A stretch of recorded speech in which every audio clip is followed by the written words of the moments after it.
Welcome to Bordeaux, Pitchday, Bitcoin 2021. Really excited for the pitches here, the Bitcoin startups. Some context for kind of how the day is going to go. We have two sections of presenting companies. The first section is kind of focused on Bitcoin adoption. So kind of the fun things that people are building to kind of see Bitcoin adoption grow. The second group is kind of more focused on infrastructure, so your mining, your exchanges. So that's kind of the lay of these two pitch sections. We have a great group of judges, panelists, working on both sections, kind of Shark Tank style. So we're going to have 10 minutes per pitch, some back and forth with the judges. And feel free to grab the teams presenting afterward if you're interested. They're here to kind of grow Bitcoin. So hope you enjoy it. I'm going to kick it off to the judges to introduce themselves now, starting Oleg. Can you hear me? Oh, I'm Oleg Mikhalsky. I'm with Folger Ventures. Folger Ventures is an early stage fund investing in Lightning Network and Bitcoin startups. Super honored to be here and excited for the startups that are going to present. We actually do have investments in a couple of startups, so kind of full disclosure. I think we'll have to work around that. Yeah, very excited to be here. Awesome, thanks. I'm Paul Veradittakit. I'm a partner at Pantera Capital. I've been working at Pantera since 2014. We're a $5 billion fund focused on investing into currencies and startups, and really excited to be here. Hi, hi, can you hear me? All right, perfect. Hi, my name is David Roebuck. I'm a principal at Wave Financial. We're a SEC registered crypto asset manager with about 700 million in AUM. I run our early stage funds that include C Fund, which is anchored by Charles Hodgkinson of IOHK. He's probably best known for founding Cardano. And I also run our internal fund called Wave Genesis. I'm Tim Draper from Draper Associates, and we have we're big Bitcoin lovers. Thank you. I'm a alum. And since we're doing this, I've decided that we're going to donate a free ride to Draper University for each of the two winners of Bitcoin adoption and infrastructure. So that should be great fun. All right. Yeah, put a little skin. All right. We'll make it more interesting. Good stuff. Thanks, Tim, for doing that. All right, kicking things off, I believe we have Citizens of Bitcoin. All right. Thank you. The clicker. Clicker, I think, is over here, right? How's everyone doing? Good. Welcome to Miami. Welcome to Bitcoin 2021. My name is Rogelio Cáceres. I'm the founder and CEO of the Global Residency and Citizenship Group, a company headquartered here in Miami, Florida. Yeah, my name is Yuri Lau. I work together with Rogelio. We've worked together for a couple of years. I'm originally from Holland, and I live in Argentina, so I came over especially here for the conference. And yeah, we've been working in global mobility assets for over 3 years now. So everybody knows the results of the pandemic last year and how fragile single country residency is. The penalties of not having a second passport, a second residency were plain for all of us to see. All of us might have US passports, but for the first time ever, weren't able to travel, probably until last month, had a hard time doing that. We're a company that's responding to that challenge. The challenge of not having enough solutions available for the problem of lack of mobility and lack of residency rights. So our mission, and a mission that is very personal for both of us, is to commercialize and create awareness to democratize access to this asset class, a $20 billion asset class globally, across the United States. We're the first firm to do so. We have a background in the EB5 industry, which is the US version of the Golden Visa. And throughout the pandemic, we're shocked to see that there's not another company doing this. So that's the mission, is to really create that awareness across the United States and have people select more than just passports. The range of options out there are vast. And Citizens of Bitcoin is our first membership launch. We're targeting communities of folks that we believe have already adapted and will continue to adopt and create a suite of services around that to enable them to explore the world, regain control over their mobility rights and settlement rights, and have options more than just Caribbean passports and the Portugal Golden Visa. Great solutions, but ones that don't address many of the pain points that we might be facing. For example, if I were to tell you that if you had a master's or a PhD in blockchain, for example, or in digitech, or in many other types of degrees, that you could be in Australia on a permanent residency within 3 months for free. Or that if you invested 300,000 euros into a company in Germany and paid yourself 180,000 euros in salary over 3 years, that you can move there within 4 months, get temporary residency for 3 years, which converts to permanent residency. Guys, there's a lot of other options out there than just the Dominica passport. And no offense to any Dominicans here in the room. And that's what we're here to do, is to identify the best solutions from a broad range of different options and methodically analyze what's best for our clients by really understanding their preferences, their needs, their skills, and matching them together. Bitcoin, clearly, no one here is going to be against the idea of having options and protecting the downside. And so that's what we were here to do. Citizens of Bitcoin is our first membership launch, as I mentioned, and we're focusing on a broad gamut, anywhere from ancestry-based citizenship, and many of you might even qualify for it and didn't know that. We're here to facilitate that. All the way to digital nomad visas. We're excited to discuss a launch today and other programs out there. We introduce ourselves. Yeah. I've been working mainly on the platform on the Bitcoin side of things, making sure that we have a BTC Pay server set up, that people can really do this directly with Bitcoin. Of course, there's always a fiat conversion going on at the moment when you pay the government or do the investment. At that moment, that is a conversion into fiat for the moment, but we believe that in the future, more and more governments will actually accept Bitcoin directly. Everything we do on this platform is really geared towards being able to use your Bitcoin for these types of investments.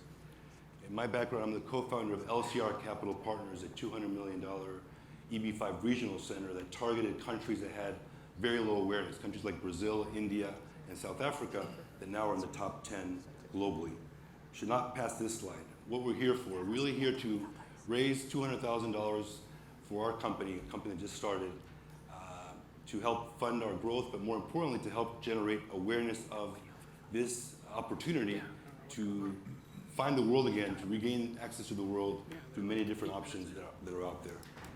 So if you're a believer in this asset class, what we call global mobility assets, and want to be part of the journey that we're about to take, then we welcome your support and in your efforts. I know we're running out of time, but the Satoshi experience and the Nakamoto expedition are two separate and unique programs that we're launching for digital nomads. Now, everybody knows that you can go to any country and just apply, but there are so many different options out there. And so we've structured programs that launch later this summer for 21 individuals for each of these two experiences in countries like this, and we're really excited about that option. But we also have programs on the Genesis block and the whale programs that you can look into. So we'll be here, we're a sponsor at the conference, and we had a short little video. If you guys want to see kind of the platform itself, we'd be really thrilled if we could play that, if that's okay. Oh, he's holding it. Okay, so I gotta grab it from him. I don't know if there's enough time for that.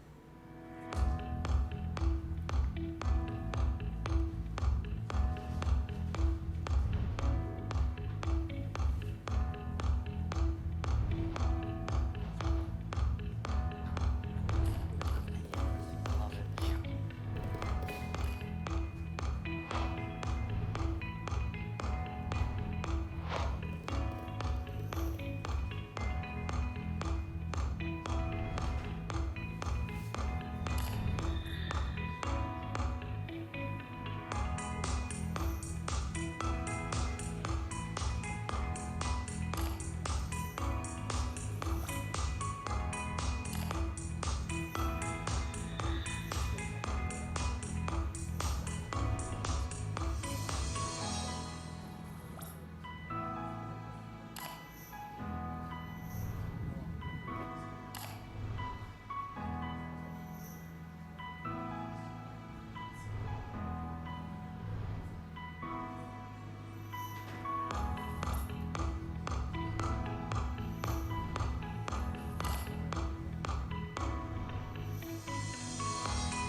Thank you. Great. All right, Citizens of Bitcoin.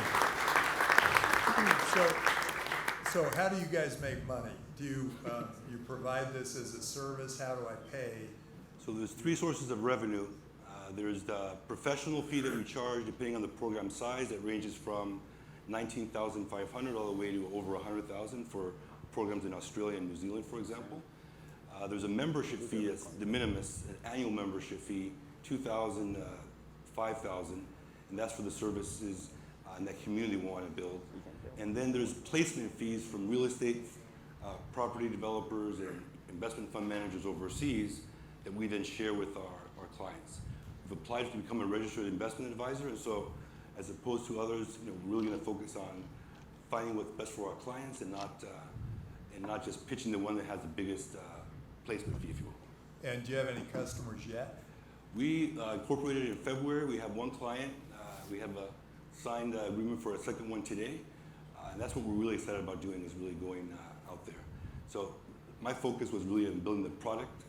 And now that we're ready to go and have all distribution capabilities, we're going to go for it. And 10 years from now, is the goal to be a country of your own? Well, that's probably Balaji Srinivasan's. Eventually, yes. But Yeah, that would be ideal. Or maybe a startup city to start, and then a bigger region, because I think that fractionalization is where the world is going eventually. Everything will become smaller cities that are independent, that can exist within nations, but yeah, that's sort of where we want to move into. What's the next product you want to roll out, and why? so our main product is this platform that is able to assess each individual and provide thoughtful recommendations on which options to go. That's the main product right now. We haven't really thought of other ones. We think the opportunity here in the United States is massive, not just with high net worth investors, but retirees, digital nomads. Working from home means working anywhere. So the opportunity to really explore the world and do so legally in places that people probably didn't know they qualify for is what gets us really excited. So how do you upsell them? Well, many of our clients potentially will start off in the Satoshi expedition, right? We'll travel around the world for a year, and they might fall in love with the country, and they'll come to us for a more permanent solution. But what we really think is the upside is that word of mouth. Being first is always good in many cases. This is not a hard sell for Bitcoiners, and it certainly isn't a hard sell for retirees that are going in droves just to Portugal. Well, there's a big world out there. Why not explore other parts? And what we're trying to do is be that source of truth that's going to just look at what your interests are, skills, qualifications, budget, timing, and provide different options to get there. Is the product free, and then if you want to become if I wanted to just see how I put my data in there, is that part free? Yes, we're not going to charge for access to the questionnaire, but the idea would be then to. And then the output, is that available to me for free? The output would be 3 targeted recommendations in terms of, for example, the EU Blue Card program that I mentioned that I think is going to have a lot of appetite. But to implement it, right, to really go forward, that's when we go to you and you give us whatever card we need to get wherever we need to Yeah, go. we would package everything together, make sure that you get approved and you're compliant along the way. That's helpful. Now, I see both the product and the community that you guys are trying to build. I think this is an interesting idea. Obviously, going to be a lot of education involved, I think, as you guys mentioned. We're used to education. We had to educate people about Bitcoin, I think all of us. I think going forward, though, I mean, filling out the form and then providing the solution, how much of this is more of a tech play versus more of a services type business? I guess that's one question. So I come from a services background. Yuri comes from a technology background.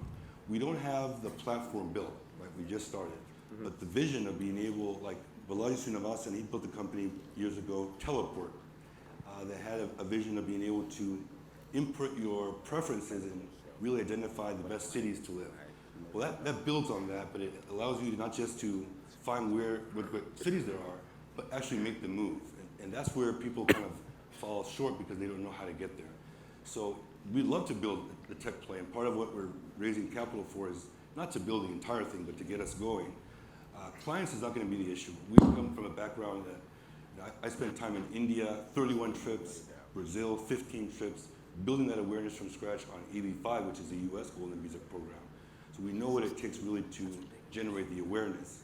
It's providing that tech layer that I think is going to take it to the next level. And that's part of the plan, but something we don't have ready yet. What is the next milestone that you need to achieve so that you need to raise again? Well, the 200,000 is more strategic in nature. It's not to keep the lights on. It's really an excellent opportunity being a Miami-based company and firm believers in Bitcoin and everything that it represents. We think digital assets and global mobility assets are a match made really in heaven. So clients are already coming in. Our pipeline is about to get full. We have no questions around the go-to-market. That's really something that I personally am going to enjoy. The capital is really to be able to get to the next level of the technology platform, right? To really to build that what you saw here on screen, and that is, I think, would be very powerful, right? To have people come, put in their information, and get unbiased results, real time. For example, just 2 days ago, Malta, right? Anybody think in Bitcoin knows that Malta is a hotbed of that. They came out with a digital nomad visa. Many of us probably don't know that. We know that, and we're now able to provide that access. So instead of Caribbean passport, Portugal, and visa, widening that net of programs, keeping up to date on those programs is, I think, a value in of itself. All right. Thanks, guys. Thank you. Citizens of Bitcoin. I'll leave it. Up next, we have 5-day forecast. They'll introduce themselves on stage here. While they're coming up, any thoughts, judges, as we start? Yeah, I think it's a good start and a good vision. It'll be interesting to see if people are willing to pay those big bucks to use the service. And is it the fastest way in to becoming a new country? Those are the questions. I like that angle, yeah. All right, guys, 5-day forecast. All right. Hello, I'm Steven. I'm Taylor. And we're 5-day forecast. If you are familiar with daily fantasy sports, we intend to follow the same revenue model and very similar competition mechanics, but using weather data. The daily fantasy sports industry is thriving, and we believe we can capitalize on that with daily fantasy weather competitions.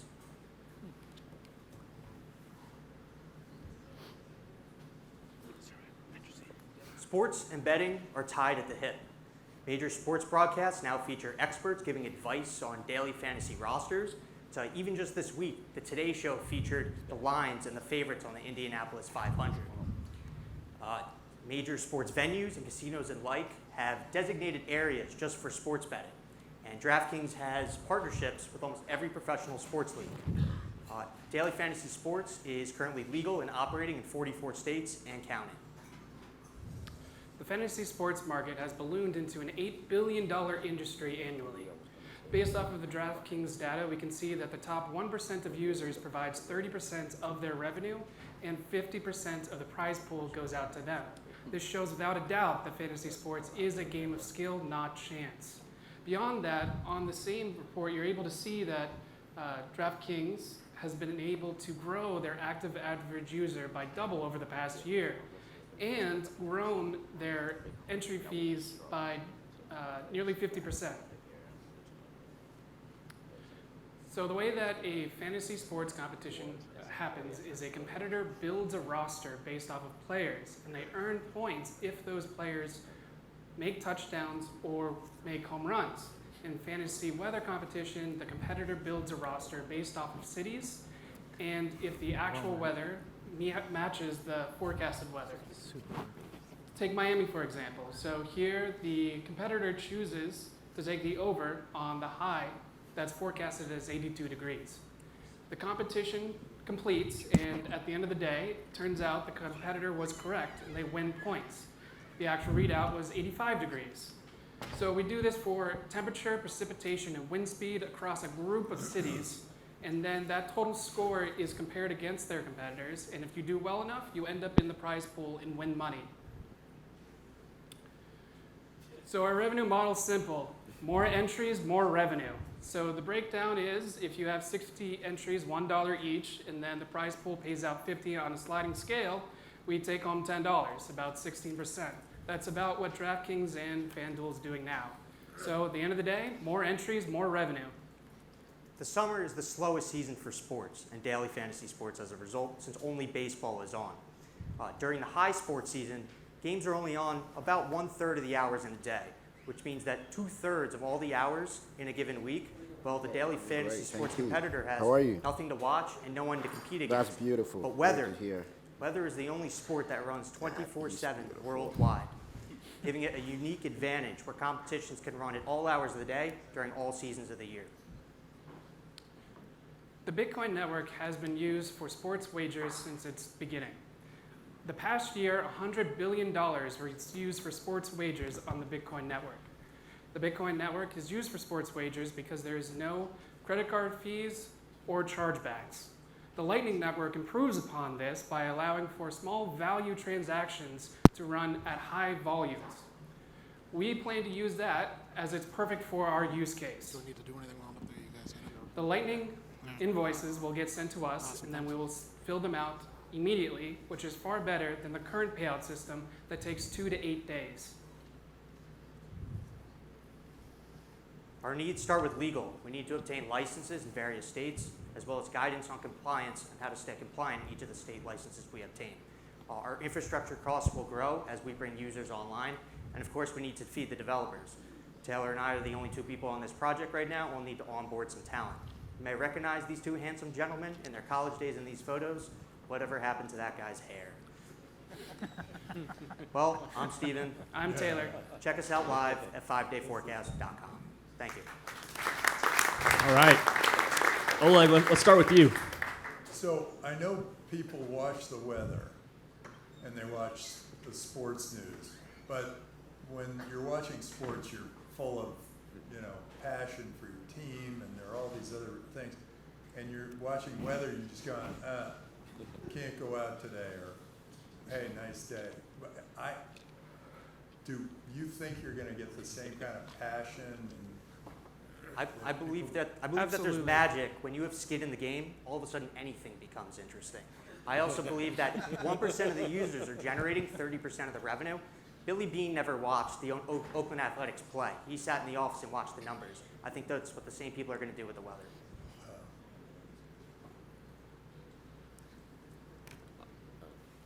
So you guys haven't launched it, right?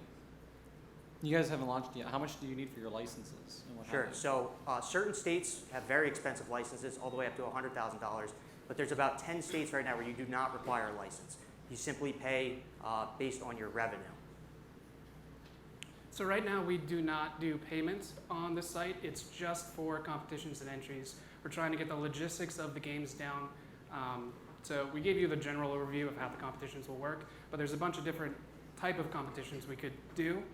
Right now, we just wanted to get an alpha version working of competitions and entries. And then once when we get the licensing working, we're going to work through the payment system. So what you're doing is interesting and novel. Why further complicated by introducing crypto? I mean, I get Bitcoin and store of value, but just want a little more color on that. So the big point of that has to do with the transactions, right? So settlements from the credit cards company to the winner takes about 2 to 8 days, and they're dealing with all of that lag of having to hold those funds of the pool and the users. We don't want to be used as a bank. We just want to run our competitions and then send out the funds when it's completed, and at no point do we want to hold the money as longer than we absolutely have to. And Lightning allows us to do that. Yeah, we don't have to custody funds for very long by being able to fulfill invoices very quickly on Lightning. Yeah, a question I have is, I'm a huge fantasy sports guy, so definitely love fantasy. And then of course, my colleague Joey Krug created Augur, so I'm obviously interested in how these things work in terms of regulations. How decentralized is this going to be? I mean, is this going to be where, like, it's sort of automated in certain ways. How's the data being collected? Is that going to be decentralized in a certain way? Or how do you guys think about that? Because that could also factor into, regulations too. Sure. This certainly isn't peer-to-peer right now. Discrete log contracts are just going to be too expensive to be able to handle hundreds or thousands of players in a competition. That's certainly something we could explore later as the technology on-chain progresses. Of course, Lightning is cheaper, and faster, and that's why we intend to use that. You're a fantasy sports guy, so would you use this? Would you do this? And do you spend most of your time on fantasy sport going through statistics, or do you spend most of your time watching the games? Yeah, so that's a great question. I would play around with this. I think for me though, like that is a big question mark for me is how engaged would I be over time. I mean, I spend a lot of time watching the sports, but I don't know if I'm sort of in that 1%, but you do use a lot of tools and data to try to figure out which players actually be picking at a certain time. So whether you guys build that or whether you create sort of an ecosystem where people are building, these types of tools, I think that's also going to be very important. All right. What was your line on the only market open 24/7 all over the world? It's the only sport that runs 24/7 worldwide.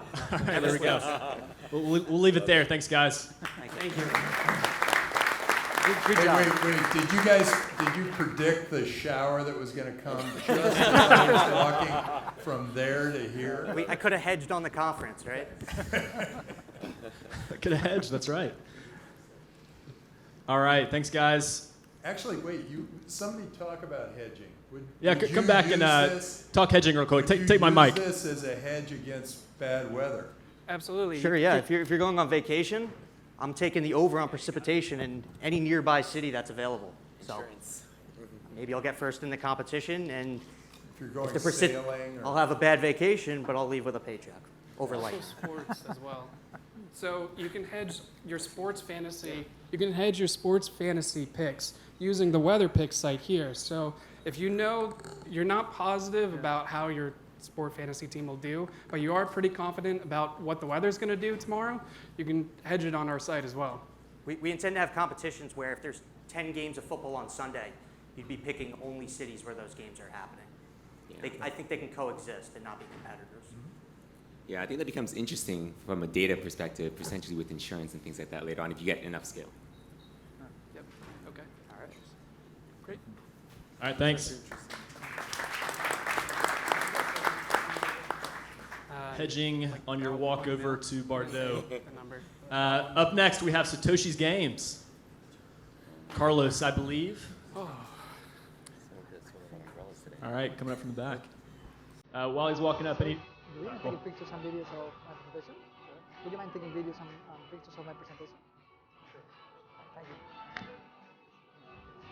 Here's mine.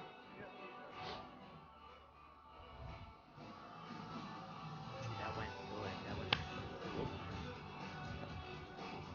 We got the callback.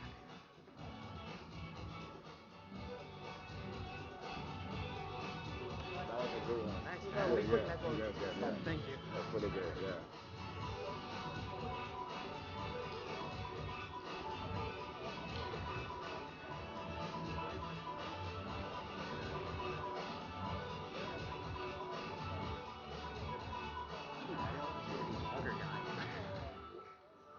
Dude, the guy asked me, what are you looking to find? I guess I didn't.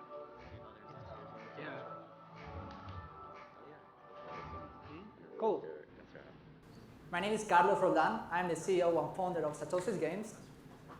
What we're building, can we go to the next slide? Cool. So the current landscape of the gaming industry right now is pretty different to what some gamers would like to have. It's very aggressive on users. They don't own most of their time that they're spending on the games. Basically, they're spending time acquiring assets in the games and acquiring some balance. Then there is no other way to liquidate that value. Studios actually struggle to prosper because they are very limited by heavy aggressive fees on the free-to monopoly of game publishers platforms as well. So it's very different it's very hard and very complicated to get through. There are other crypto platforms that they are trying hard but they have some scalability issues and some liquidity problems. So they are very focused on other chains, and those chains, they're focused on a token the issue, and they're trying to become, again, reinventing the wheel with this loyalty problem, or loyalty point issue. So yeah, if we go to the next slide, we'll see that we're working on Elixir. So we've been working on Elixir over the last 2 years, and Elixir is born to take over the dominance of Ethereum crypto markets or other cryptocurrencies that they're working in the gaming space. So we protect users using liquid rewards. We are working and building on top of Lightning Network, and our assets that runs on top of the in-game assets, they are on Liquid Network. We also caring about developers. So we are lowering their cost, and we are providing second markets, community markets, so it's safe, interoperable. If we go to the next slide, is how is the actual recipe that makes this happen. So on one side, we have the desktop launcher, which is a game application where you can run your Bitcoin games, and you can buy other assets, other games, and play instant from your desktop.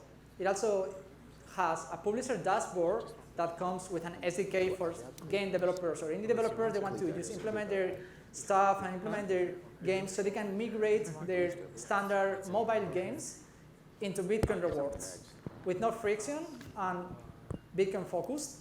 As well as that, we got a community market so they can trade those liquid NFTs. And it's been active over the last few months, and we've been processing a heavy amount of transactions there since then, only having one game active into this market. If we go to the next slide, we're going to see these 7 games. There are 7 Bitcoin games already published in this launcher. It's 7 titles that they are cross-gender and cross-platform. Especially the ones in this side, they are Bitcoin mobile games that is not breaking the famous terms and conditions of mobile platforms. Because again, it's Bitcoin rewards, it's not payments within the game. And yeah, those are the 7 titles. Let's talk a little bit about our markets, our stats and metrics, sorry. So Light Night, our star game and promoter of our technology we are shipping to other game developers, is showcasing what no other crypto game has done yet, which is having the metrics of already over 100,000 revenue and 4,100 paying customers. In terms of metrics and retention and users that we got, we are able to retain daily active users and over 1/3 of them. So that's not usually what used to happen in a regular game in a pre-alpha stage. So this demonstrates how the market is ready to adopt Lightning Network rewards into the gaming industry and how we're actually making it happen in terms of numbers. If we go to the next stage, we'll see how the business model is that we're working in. So our revenue model is based on trading fees from assets in the NFT market, as well as distribution fees from game developers when they distribute their games into the launcher and they play with it. We expect to have these figures here and around 600 games in our platform and a combined amount of 2.5 million. Right now on Elixir, I need to say that we've sparked up the interest of 12 publishers to create and start integrating 4 of them, their games, into our launcher, summing up about 1 billion customers that they got into their games combined. Cool. So in the next one is a little overview of our team. Here there is not all of them, it's just the main of them. We are 20 people in our team. Most of them, we are based in Spain, but our team is remote. We have an institution here in Delaware. And yeah, let me comment a little bit about myself. I've been a developer, a Bitcoin developer. And also, I am the CEO and founder. I founded the company 2 years ago. Alfredo Bárcena is the former founder and CEO of IDC Games. He's one of the larger publishers in Europe. He joined recently, like 4 months ago, to work full-time in Satoshi's games. He saw the potential in our company. And then we have Carlos Burlado, who is a great operative guy, bring operations done, and he puts all of our pieces together. If we move to the next slide, you will see our fundraising details and what we are aiming forward. Some of our investors board, they are right here. So we already raised 750K in a pre-alpha version of Lightnight, and we make Lightnight work, as well as creating the foundations for Elixir. This is our prediction of our funds for development and mostly for heavy marketing, as our products are already ready to go into market for marketing perspectives. All right. Hey, time for 2 questions here. Let's kick it to the judges real quick. So, does this only go in if somebody designs it into their game from the very beginning, or can I do it with Fortnite or Roblox? Yeah, it doesn't. You don't need to create the game from the beginning. We already have some publishers. They just replace the soft currency of the local game. So the 7 games you've got, those are people who are developers that worked with you, so this was built in from the beginning. Yeah. No, they just replace their local currency of the game for Bitcoin. So they didn't need to start the game from the beginning. We provide them SDKs and APIs to replace those. Right, so they can they plug it in, but it wouldn't work for existing games. It only works for new games, right? No, it works for existing games. Yeah. It works for existing games that they are already in other platforms, either if it's mobile or if it's on Steam. It already works for them. Like I asked about Roblox or Fortnite, right? Can you take your API, apply it to those games, and then people are starting to use it there? Yeah, if Roblox or Fortnite would like to switch off their local currency and implement this one, they will not need to create again from the beginning the game. It's just replacing their local currency for our SDKs to fuel the Bitcoin into the games. I guess last question from me. In terms of the SDK go-to-market or building your own games, I see that you've done both. I mean, how do you sort of think about that strategy going forward? Sorry? Either building your own games or going with the SDK and partnering. How do you sort of, what's your focus there? Our focus right now is to attract and partner up with big publishers and studios that they're willing to accept Bitcoin into their games, as well as in parallel, working with indie developers that they want to gain early traction and try out new technologies like Bitcoin. One more? We have time for one more, actually. Didn't mean to cut it off at 2. Has there been any pushback on that front? Can you introduce your APIs and SDKs alongside, let's say like Fortnite, it's a cash cow for them with in-game items and purchases. Like, why would they want to integrate with what you have? Or if they were interested, like, can they do that in parallel? Yeah, so an introduction about how the API works is divided in two consistent sites. One of them is the Bitcoin rewards that the game developer, based on their game strategy mechanic, can use it just to incentivize daily active users or just creating a battle pass on that. The second other side of the API is based on the assets. So he can either decide to create all of the skins that the game has, tokenize them in the Bitcoin sidechain of Liquid Network, and then created rewards in the format of NFTs, which then the end customer can either keep them or just trade them for Bitcoin in the market. Thank you. All right, thanks, guys. Satoshi's Games. Thank you. Good stuff, man. It's so complicated. All right, up next, DIBA Global. All right, welcome to the stage. Any comments on Satoshi's Games while he's getting ready? Sure. Thank you. I have a whole lot more questions, but I was limited in time. You can talk to Oleg. I think he's pretty familiar in the meantime. All right, DIBA Global. Hi, my name is Gideon, and I'm very excited and psyched to be speaking here this afternoon. In this very short pitch, I will talk about what we're building, why it's very important, and why we're very excited about the future. So we're basically building the first real proper NFT platform on Bitcoin. And to talk more about what we're really building, right? So DIBA essentially is a unique digital asset platform where we can actually issue digital assets, specifically arts, on the Bitcoin blockchain. And we do this by tying these assets to Bitcoin UTXOs and also make these assets available on Lightning for cheap and faster transactions. Certainly, we can all agree that the future is digital. And personally, I believe that in this future, we need to have ownership rights to digital assets. Recently, we just figured out that like the digital assets in the world are worth up to $125 billion. And yet, there is no real good way or efficient way to really have ownership of these assets. And just thinking from first principles, I really believe that the ownership to digital assets should have these following properties. They should be decentralized, they should be permanent, they should be transferable, inexpensive to transact, and also censorship resistant. And what other way to do this than on the Bitcoin blockchain? There has been several attempts to do this, from colored coins, which led to like the network congestion in 2012, to the Ethereum NFT craze, and which right now has been a very big problem to the art community, like having to pay $500 to mint your art, or even up to $1,200 for you to transact. You can all do this on Bitcoin with less value, with less money. And so here comes the platform we're working on. We're working with RGB, which is a protocol that came up as an extension of the colored coins. So basically, RGB is a smart contracting system on top of Bitcoin. And this system actually is very beautiful because it's tokenless, so you don't need to work with any tokens. Now, imagine if you could tie your asset directly to Bitcoin.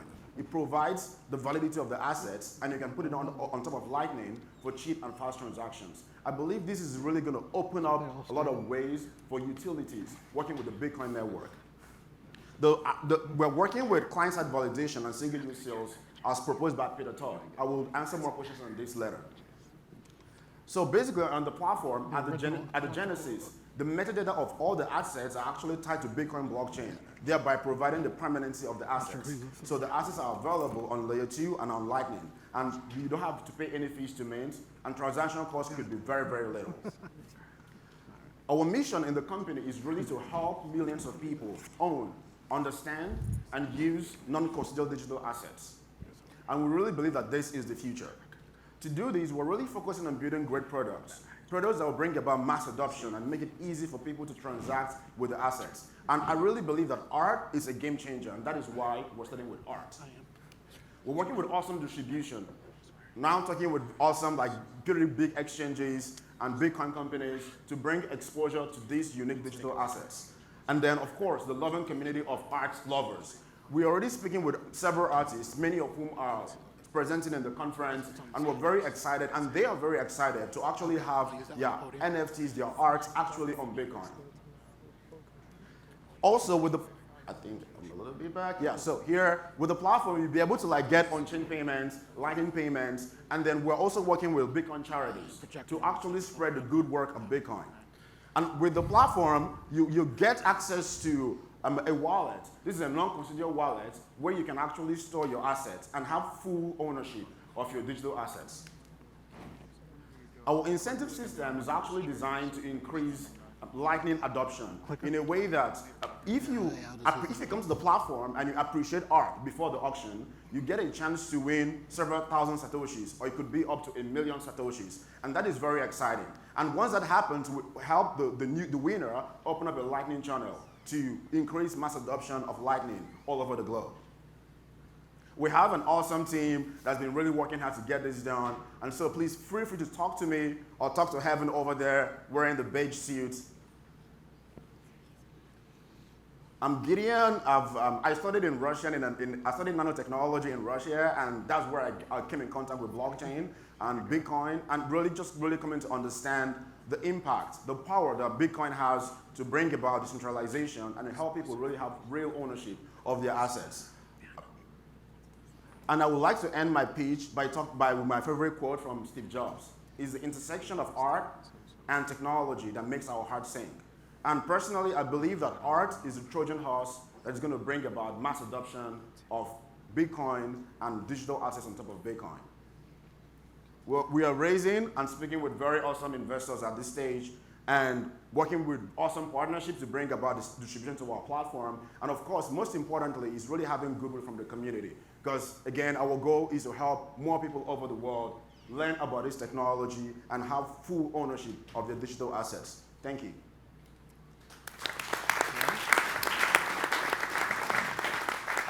So you said you're going to start with art. Where are you going to go from there?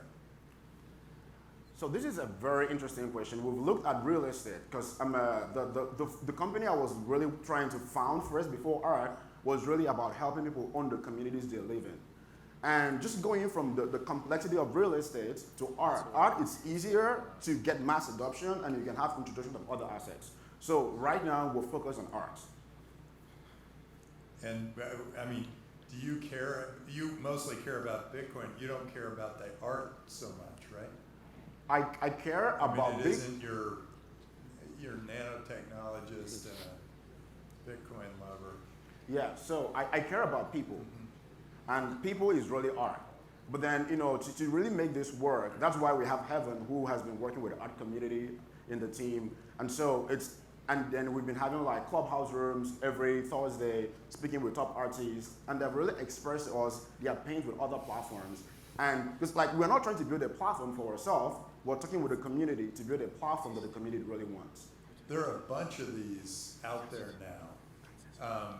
People, you know, digitizing art, creating dApps, whatever, or NFTs. What's going to differentiate you going forward? I think the core difference is that the asset is tied directly to Bitcoin's UTXOs. And there is no platform doing that right now. And then the assets will also be available over Lightning. Because if you really want to, because like very strong artists, they want their art to live forever. And if you want to buy an asset that lives forever, then this is the shot bet. So it's like, there has been like different ways to do that, and I believe that this is a very efficient way to do it.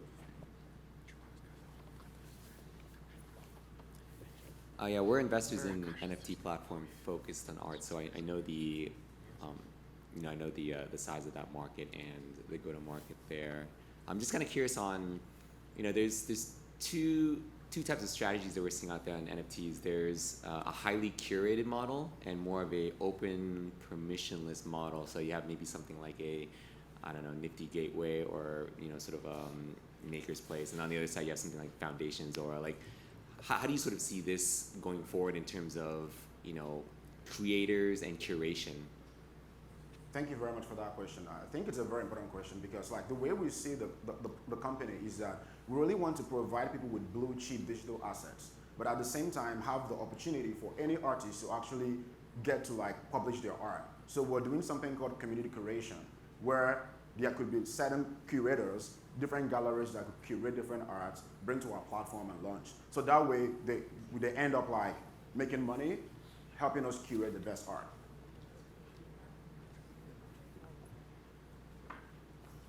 All right. DIBA Global, thank you. Thank you. Good to go. All right. Up next, Bitmatrix. Yep. Come to the stage. You're good to go. It's over here. Oh, clicker. There you go. Thanks. Any thoughts? Thoughts on DIBA before he kicks off? That was really good. Yeah. Oh yeah, I think clearly that market is changing. Art will never be sold the way it was before, so he's kind of on to something, but he has a lot of competition. All right, Bitmatrix. Yeah, hey everyone, my name is Burak. I'm a founder of Bitmatrix. So we are a team of 4 people, mainly based in Turkey. I'm a founder and chief architect. So Bitmatrix is a constant product market maker built on Liquid Network, which is a Bitcoin layer 2. So it is based on Bitcoin script. So we're utilizing the Bitcoin opcodes to create an automated market maker across LBTC and other liquid assets like USDT. So you can pretty much like other AM market makers, you can swap tokens in between or add liquidity to get maybe some fee basis point. So we are utilizing covenants. So covenants are, you can think of them as advanced Bitcoin scripts that can enforce set of rules and constraints over Bitcoin. In our case, you can decide on how a liquidity pool is going to operate. And one of the rules we're enforcing is the constant AMM formula. So we can introspect the transaction content and make sure the total liquidity remain the same across UTXOs. And unless someone is adding removing liquidity, the constant always remain the same. So here's a brief comparison between us and Uniswap. You can think of this more like a comparison between Liquid and Ethereum, or maybe UTXO versus account model. So we are built on Liquid, and thanks to Liquid's confidential transaction feature baked into protocol, users can make privacy-preserving swaps to some extent. Maybe to be more specific, no one can differentiate a change output and a swap output in a transaction, creating an obfuscation, kind of like a built-in coin join. This is not the case in any other EVM-based AMM, since everything's public to everyone by design. And another advantage we hold is the gases interaction, so that you don't need to hold the base asset LBTC to make a transaction. So in an Ethereum model, you have to hold the Ether to pay for gas, and gas is only paid in Ether. So you have to go ahead and get some Ether from an exchange prior to doing swap, which is, I think, a big hurdle in onboarding new users. So here in Bitmatrix, everything is automated by covenants, automatically sorted, so you don't need to hold the base asset. On the other hand, we have a theoretical concept called zero-conf transition, meaning that you can theoretically make zero-conf transactions so without waiting a confirmation. So in an Ethereum model, you have to wait always a confirmation at least to get your balance state updated. Here, theoretically, you can make zero-conf swaps. First in, first save is enforced by the script. This is something definitely to more look into since it's a bit theoretical. On the other hand, due to some initial design choice in the ERC20 token standard, you always need to approve a token, say in Uniswap, prior to making a swap. So you have to make 2 transactions, which is, I think, an awful UX. So tokens in Liquid come within the serialization. They're part of the protocol. And if you have a token, you're pretty much good to go without dealing with these complications. So I think when we add all these 4 trees together, I think it creates 10x better reasons for someone to switch their behaviors, I think, onto Bitmatrix. So we are actively building it. So we are waiting for taproot activation on Liquid for releasing initial version. And we expect it to happen later this year, if not early next year. On the other hand, we are looking to explore further versions with things like simplicity and with scalability improvements like parallel execution. Thank you everyone for listening. Now I can have 1 or 2 questions if you have.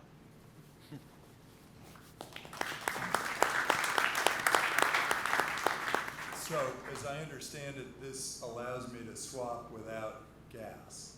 That's the real crux of it, right? That's one of the advantages. Yeah, if you have, say, and USD, is it easy? Then have you created an easier to use system for doing these swaps? Yeah, exactly. So we can propose a frictionless UX. So you don't need to hold the base assets. If you have USDT, but you don't have anything else, you can still make a swap. And you can also transfer USDT without holding it. There are similar solutions. And then the other thing that's important with swaps is speed, right?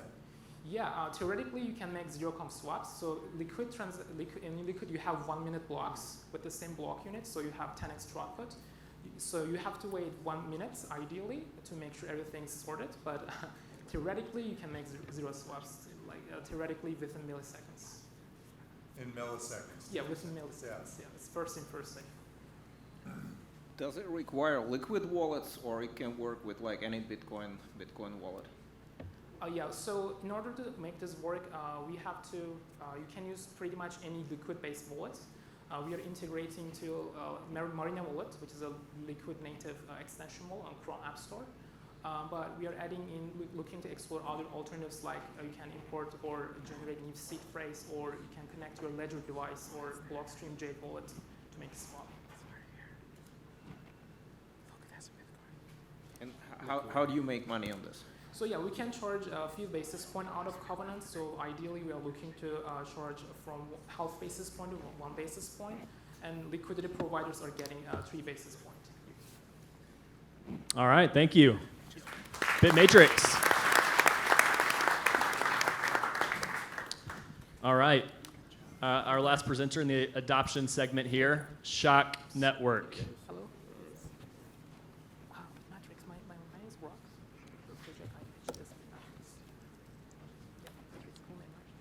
Coming on up.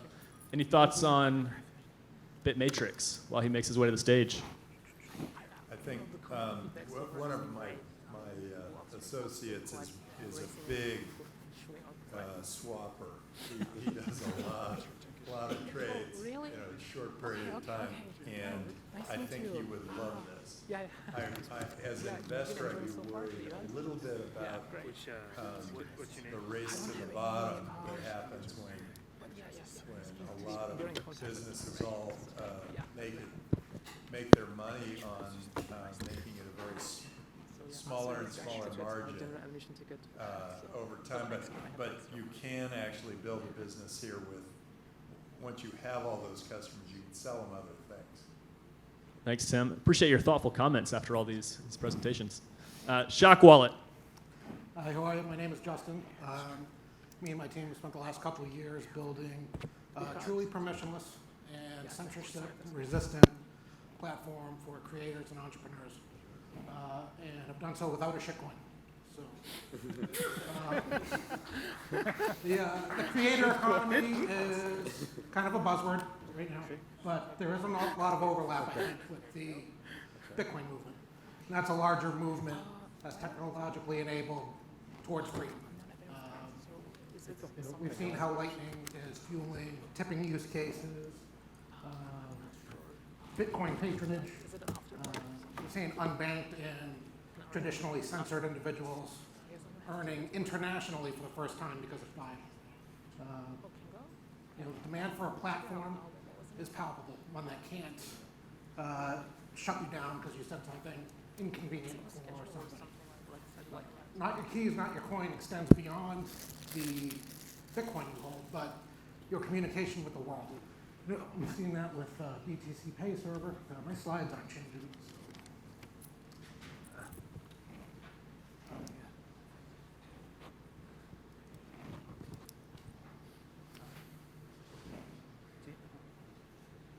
Do you need this? No. Yeah. I think you need this one. It was over there. I think this is to switch the slides. That's my desktop.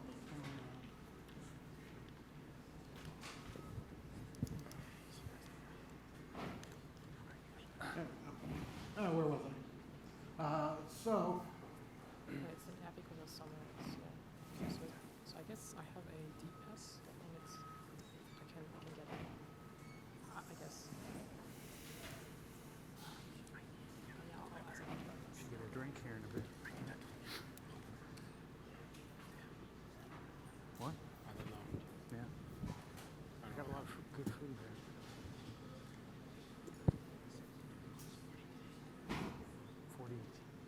Visits? Oh, I think it's waiting. Why are you waiting? It is. This is block fully. No, Delta. Let's see. All right, let's pick up where we left off. 38,500. So not your keys, not your coin. That extends beyond the key Bitcoin that you hold. It's your communication with the world. As we've seen with BTC Pay Server, it's also your storefront. And layers on top of Lightning, even if you're not sovereign with your own node, bringing that connection closer is preferable. Your Uncle Jim is closer than Uncle Zuckerberg. So, Shock is the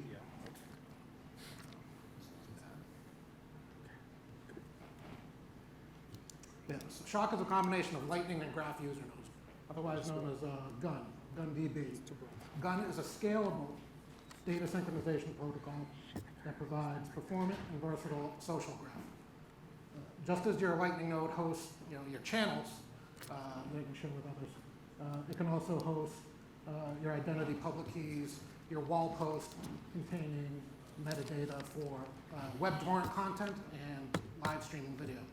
This gives us the primitives for a decentralized social commerce platform. The Web3 nature of it affords us, public web clients that anybody can run. Satoshi Watch and Lightning Page are a couple of the examples that we've set up. Anybody can go to lightning.page, slash your public key, and individual can get your feed and interact with your node. There's a lot of advantages to permissionless architecture, because as Bitcoiners, we understand that centralization is a liability, including app stores. So we had originally started prototyping this as a React Native app, but it became pretty clear that Apple would never allow anything this powerful on their devices. So now Shock Wallet can run anywhere on anything with a browser. That allows us the ability to deliver it at scale and lower friction. The API runs along LND, Lightning Network Daemon, and that provides us our extra layer of functionality. And with Shock Wizard, it's the easiest way to set up your own. It allows us to deliver users with optimum settings. And if you have a proof of decentralization, unlike Zuckerberg, I don't ever want to be hauled before Congress. So that's kind of the proof of decentralization with running your own node in this kind of architecture. The Shock seed is an optional part of the stack. So if you're running your own node, your Raspberry Pi is probably not going to get you very far as a live streamer if you've got tens of thousands of viewers. So by default, you can pay us the price of a stamp in sats, and we'll run it off of our CDN. But using WebTorrent as the backbone for that, your common stacker could set up their own CDN, and we believe at some point this could create a marketplace for bandwidth, effectively with Satoshis, where you choose your host. So in conclusion, this is where I'm asking for help. We've accomplished a lot, but to get to Bitcoin in the daily hands of 1 billion users, a lot more to accomplish. As a Bitcoin startup, we have the unique challenge of having to justify an investment in us being better than just holding Bitcoin.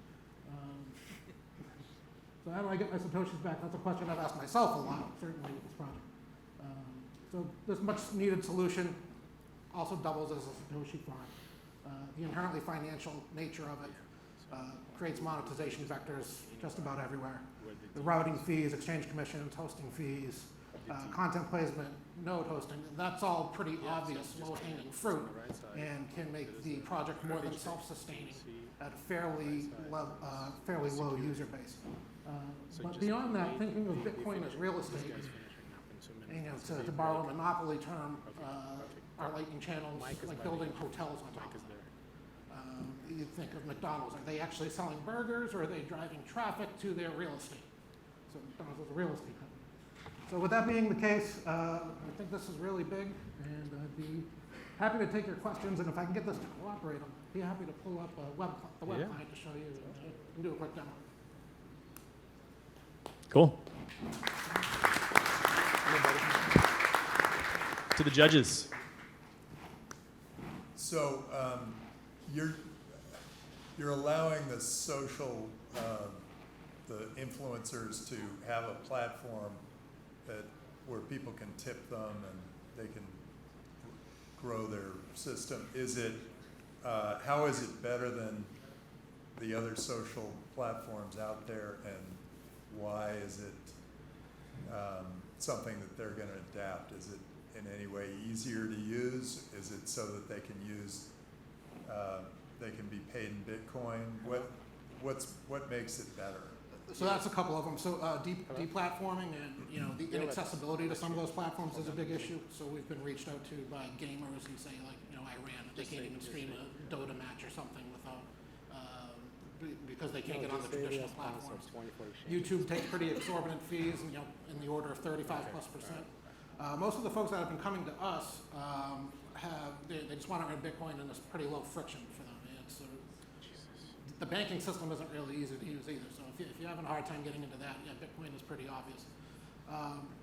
But as a company, we don't want to host certain types of content, but it'd be more resistant to deplatforming than is common now with these other platforms. So there's a number of advantages.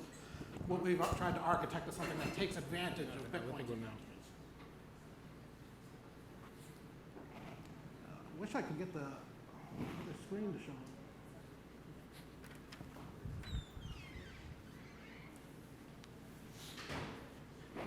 There we go. Yeah. So this is just a social feed that's running off of my node. If somebody has a Lightning wallet handy, you should, Oleg. You don't need to run Shock Wallet in order to interact with the content of Shock Wallet users, for example. So I posted this from the hotel room last night. You generate a Lightning invoice. This happens over the peer-to-peer protocol. This invoice should come from my node. I thought better of doing the technical demo live, especially since I couldn't get a presentation on it. But, if someone were to pay that, we would see a tip appear up here. Anybody got 10 cents? We have 10 cents. This is whale day. It was a good effort. Nobody can spare 10 cents, not even a Lightning VC. In case somebody did, it pop up. So, we can take a look at the wallet too, if you'd like to see that. So there is a break now for 10 minutes, and then I'm third. So you guys have. And the wallet just pairs with a device on your with the wizard. So if you don't already have a node, you can install the API on your existing node already. Or if you just have an old PC you have kicking around, you can install a wizard on it and pair it with zero configuration network. So it's the easiest way to run a node, and delivering it with optimal settings helps us from a Lightning perspective, and getting up to speed with earning. How many clicks does it take for the content provider to put this on their platform? If you went with a hosted node with us, 4. If you're using the desktop wizard, that's probably 4 in addition to that. I want to talk to you. So it's easy enough. They're not going to. Yeah, it's not quite as easy as YouTube, but you're also cutting out the financial system and the censorship. Happy hour. Yeah. We're sponsoring happy hour. Yeah. And how many users do you have today? So we've actually been kind of turning away users to stabilize things a little bit. Stop talking in the break. I would love to talk to you. The issue is if we bring a streamer in and they get 30, 50,000 viewers, it takes a little bit to get used to that. And the viewers that they bring in, we're not exactly going to be able to convert until we have things stable. So we're kind of in a pre-stability phase. It's mostly kind of testers that have been invited. Starting to take the training wheels off a little bit, though. It's a break. Yeah, I'll ask a question. So if it is a decentralized social network, then yeah, I mean, I'm a big fan. I mean, we're investors in Big Clout, and I like what they're doing. So I guess the big question for me is really, what does your product roadmap sort of look like, and any thoughts on go-to-market? Yeah, so the subscription use case seems to be drawing a lot of attention, and that's something we can do very simply. So the graph that we're powering this with is extremely versatile. So any kind of data structure could be applied to it. So that whether that's subscriptions, whether it's kind of an OnlyFans model where it's a paywall, where some content's free and you have to make a Lightning payment to reveal private content. Subscriptions, OnlyFans, any of those things. But we've also had interest from esports companies too that are looking to do a little bit more tailored experience than they have available to them now. So kind of an embarrassment of opportunity to tailor this to. Has like this cute pink jacket. All right. Sorry for the bad Thank you. presentation.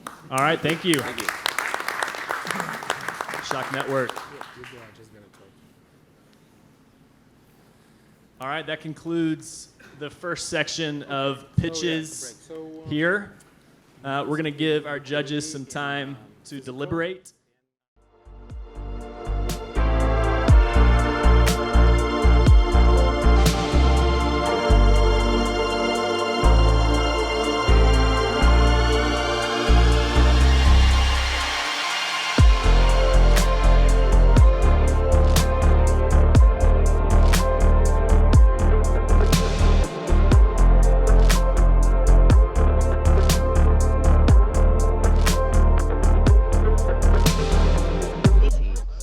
That's a jukebox, yes. This over there, yes, the jukebox. That's it.